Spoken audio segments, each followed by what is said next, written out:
Salut, eu sunt Davi și să facem o promovare funny. Promovările funny sunt alea care le fac proștilor, care se dau mari pe YouTube, dar îi fac niște handicapați. Asta îi face promovarea lui Daniel Șerban, care este un mare prost pe YouTube. Are 6 abonați, nu știu cum a reușit, dar este un mare prost. Deci, uitați-vă și voi la fața lui de gay.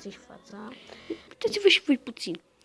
Deci da, vă sugera, o să-i las link-ul în descriere. Nu-i fac o promovare ca să vă abonați voi la că mi-e prieten, îi fac o promovare că e un prost, efectiv. E un mare prost. E un mare prost. Deci da. Dacă vreți, vă las link-ul în descriere, râdeți la el, scrieți comentarii urâte, tot acâmul, știți cum se face la noi haterii. Deci, da, deci dacă mai vreți promovări funny, uitați să vă uitați la toți proștii ăștia de pe internet, să-mi dați, eu intru la ei pe canal și le fac promovări funny. Deci cam tot cu această promovare, pa!